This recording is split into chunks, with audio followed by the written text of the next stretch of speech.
یہ واقعہ جمعہ کے دن 10ویں محرم کو یہ دنیا ختم ہو جائے گی۔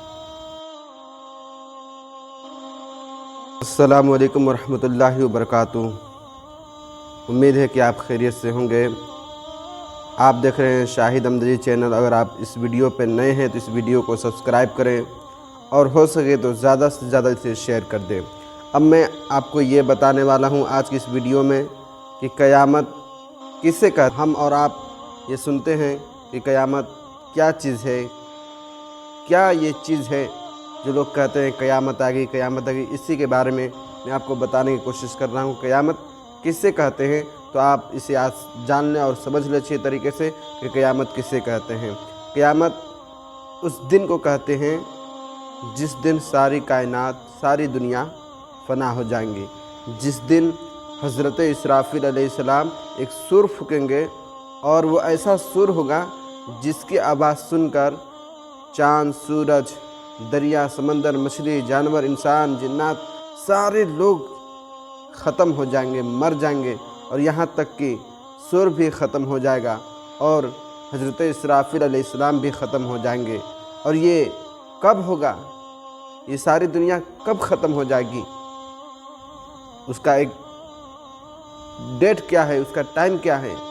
تو ٹائم مقرر نہیں ہے، مگر یہ وقت معلوم ہے کہ یہ کس دن ہوگا اور کب ہوگا، کون سے مہینے میں ہوگا، یہ ضرور پتہ ہے۔ اور آپ بھی جان لیں کہ یہ واقعہ محرم کی 10ویں تاریخ اور جمعہ کے دن ہوگا، یعنی 10 تاریخ محرم کا ہونا چاہیے اور اس دن جمعہ کا دن ہوگا اور اسی دن سور پھونکا جائے گا اور ساری دنیا ختم ہو جائے گی۔ اب ہمیں یہ معلوم کرنا ہے کہ قیامت کب آئے گی اور کس طرح یہ ظاہر ہوگی، تو ہم آپ یہ جان لیں کہ بہت المختصر سے 2-3 الفاظ میں آپ کو بتاؤں کہ قیامت کیسے ہم جانیں گے کہ اب قیامت آنے والی ہے یا قیامت قریب آ گئی ہے۔ تو اس کو آپ جان لیں، جیسے اس دنیا میں گناہ بہت زیادہ ہونے لگیں گے تو آپ جان لیجیے کہ گناہ قریب آ گئی، قیامت قریب آ رہی ہے۔ جب لوگ زنا کو عام ہو جائیں گے تو آپ جان لیں گے کہ قیامت قریب آ گئی۔ ہمارے گھروں کے اندر شادی بیاہ کے موقع پر ناچ گانے ہونے لگے تو آپ یہ جان لیں کہ بہت ہی زیادہ قریب قیامت آ گئی ہے۔ اپنوں سے دور، غیروں سے سب سے زیادہ مل جل رکھیں تو آپ یہ جان لیں کہ قیامت قریب آ گئی۔ اور سب سے اہم یہ بات ہے کہ جو چھوٹے چھوٹے جو لوگ ہیں، جیسے کہ بھیڑ بکریاں چرانے والے، یہ لوگ جب بڑی بڑی بلڈنگوں میں لوگ رہنے لگیں گے، جب چرواہ وغیرہ بڑی بڑی مکانوں میں رہنے لگیں گے تو آپ یہ جان لیں کہ قیامت بہت قریب آ گئی ہے۔ اور آگے کی بات سننے کے لیے آپ آڈیو میں آگے بات سنیں، باقی میں نے اس میں آپ کو بتا دیا قیامت کسے کہتے ہیں، قیامت کب آ گئی اور اس کی نشانیاں کیا ہیں، کیسے ہم جانیں گے قیامت قریب آ گئی، اس کے بارے میں آپ سنیں۔ آگے ویڈیو ہے، اس کو بھی آپ سماعت کر لیں۔ قبروں سے اٹھیں گے اور کس حالت میں اٹھیں گے یہ بھی آپ جان لیں۔ قیامت کے دن لوگ اپنی قبروں سے ننگے بدن، ننگے پاؤں شدہ اٹھیں گے، کوئی پیدل، کوئی سوار، اور ان میں بعض تو تنہا سوار ہوں گے اور کسی سواری پر 2، کسی پر 3، کسی پر 4، کسی پر 10 ہوں گے۔ کافر منہ کے بل چلتا ہوا میدان حشر کو جائے گا، کسی کو ملائکہ گھسیٹ کر لے جائیں گے، کسی کو آگ جمع کرے گی۔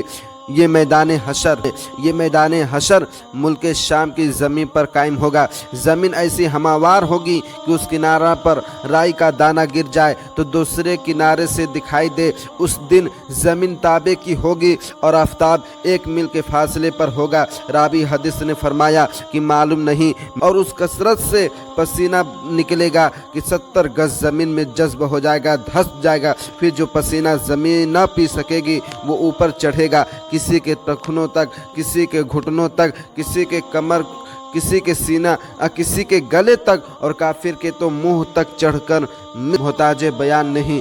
زبانیں سوکھ کر کاٹا ہو جائیں گی، بعضوں کی زبانیں منہ سے باہر نکل آئے گی، دل ابل کر گلے کو آ جائے گا۔ ہر مبتلا بقدر گناہ تکلیف میں مبتلا کیا جائے گا۔ جس نے چاندی سونے کی زکوٰۃ نہ دی ہوگی اس کا مال کو खूब गर्म करके उसकी करवट और पेशानी और पीठ पर दाग करेंगे।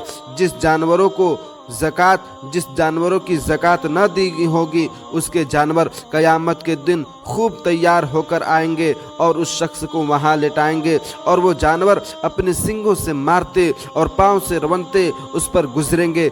जब सब उसी तरह गुजर करते हैं, जिस वालिदैन से हम मोहब्बत करते हैं, जिस ख़ानदान वालों से हम मोहब्बत करते हैं, ज़रा उनकी भी मोहब्बत का मुलाहिजा कर लें कि भाई भाई से भागेगा, माँ बाप औलाद से पीछा छुड़ाएंगे, बीबी बच्चे अलग जान चुराएंगे, हर एक अपनी मुसीबत में गिरफ्तार, कौन किसका मददगार होगा। हज़रत करार पाएगी हज़रत आदम अलैहिस्सलाम सबके बाप है। अल्लाह ताला ने उनको अपने दस्ते कुदरत से बनाया और जन्नत में रहने को जगह दी और मर्तबा नबूवत से सरफराज फरमाया। उनकी खिदमत में हाजिर होना चाहिए, वो हमको इस मुसीबत से निजात दिलाएंगे। अर्ज उफ़वा व ख़िज़ा, किस किस मुश्किल से इनके पास हाजिर होंगे और अर्ज़ करेंगे, ऐ आदम अलैहिस्सलाम आप अबुल बशर हैं। अल्लाह तबारक ताला ने आपको अपने दस्ते कुदरत से बनाया और अपनी चुनी हुई रूह को आप में डाली और मलाइका से आपको सजदा कराया और जन्नत में आपको रखा, तमाम चीज़ों के नाम आपको सिखाए, आपको सफ़ी किया। आप देखते नहीं कि हम किस हालत में हैं,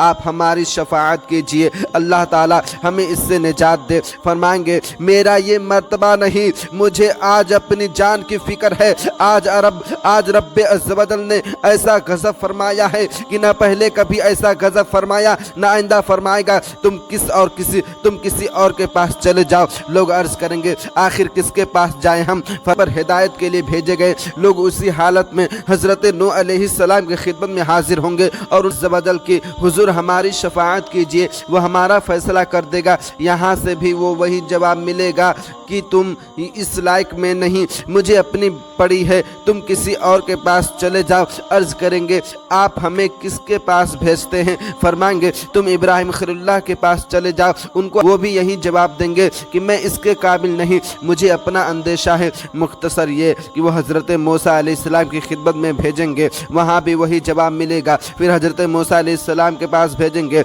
यही भी जवाब मिलेगा। हज़रत ईसा अलैहिस्सलाम के पास भेजेंगे, वो भी यही फरमाएंगे मेरे करने का ये काम नहीं, मेरे करने का ये काम नहीं। इज़हबू इला गैरी, तुम यहाँ कहीं और तुम यहाँ मोहम्मद अरबी मोहम्मद मुस्तफ़ा सल्लल्लाहु तआला अलैहि वसल्लम में हाजिर हो। वो खातमुन नबिय्यीन है, वह आज तुम्हारी शफाअत फरमाएंगे, उन्हीं के हुजूर हाजिर हों। वो यहाँ तशरीफ़ फरमा है। अब लोग फिरते फिराते, ठोकरें खाते, रोते चिल्लाते, दुहाई देते हाजिर बारगाह बेकसपना में हाजिर होकर अर्ज़ करेंगे ए मोहम्मद, ए अल्लाह के नबी, हुजूर के हाथ पर अल्लाह तबारक तआला ने फतह बाब रखा है। आज हुजूर मुतमईन है। इनके अलावा और बहुत से फ़ज़ाइल बयान करके अर्ज़ करेंगे हुजूर मुलाहिजा तो फरमाएं हम किस मुसीबत में हैं और किस हाल को पहुँचे। हुजूर बारगाह खुदाबंदी में हमारी शफाअत फरमाइए और हमको इस आफत से निजात दिलवाइए। जवाब में इरशाद होगा अना लहा, मैं इसी काम के लिए हूँ। अना साहिबुकुम, मैं वही हूँ जिसे तुम तमाम जगह ढूंढ आए। ये फरमा कर बारगाह इज़्ज़त में हाजिर होंगे और सजदा करेंगे। इरशाद होगा या मुहम्मदु अरफ़ा रअसक वकुल तुस्मा वसल तुअता वशफ़अ तुशफ़अ। ए मोहम्मद अपना सर उठाओ और कहो तुम्हारी बात सुनी जाएगी और मांगो, जो कुछ मांगोगे मिलेगा और शफाअत करो, तुम्हारी शफाअत मकबूल है। दूसरी रिवायत में है वकुल तुता, फरमाओ तुम्हारी इताअत की जाए। फिर तो शफाअत का सिलसिला शुरू हो जाएगा, यहाँ तक कि जिसके दिल में राई के दाने से कम भी ईमान होगा उसके लिए भी शफाअत फरमा कर उसे जहन्नम से निकालेंगे। यहाँ तक कि जो सच्चे दिल से मुसलमान होकर अगरचे उसके पास कोई नेक अमल नहीं है उससे भी दोज़ख से निकालेंगे। अब तमाम अंबिया अपनी उम्मत की शफाअत फरमाएंगे, औलिया इकराम, शुहदा, उलमा, हुफ़ाज, हुज्जाज, बल्कि वो हर शख्स जिसको कोई मनसबे दीनी इनायात हुआ अपने अपने मुतअल्लिकीन की शफाअत करेगा। नाबालिग बच्चे जो मर गए हैं अपने माँ बाप की शफाअत करेंगे। यहाँ तक कि उलमा के पास कुछ लोग आकर अर्ज़ करेंगे हमने आपको वज़ू करने के लिए फ़ला वक्त में पानी भर दिया था, کوئی کہے گا کہ میں نے آپ کو استنجے کرنے کے لیے ڈھیلا دیا تھا، علماء ان تک کی شفاعت کریں گے۔ حساب حق ہے، اعمال کا حساب ہونے والا حق ہے، اور حساب کا منکر کافر ہے۔ قیامت کو جو انکار کرے وہ بھی کافر ہے۔ کر سکتے ہیں آگے نبی کریم صلی اللہ تعالی علیہ وسلم نے فرمایا کہ میری امت سے 70,000 بے حساب جنت میں داخل ہوں گے، اور ان کے طفیل میں ہر ایک کے ساتھ 70,000، اور رب عز و جل ان کے ساتھ 3 جماعتیں اور دے گا۔ معلوم نہیں کہ ہر جماعت میں کتنے ہوں گے، اس کا شمار وہی جانے۔ اور بہت ہی پیاری بات، تہجد پڑھنے والے بلا حساب جنت میں جائیں گے۔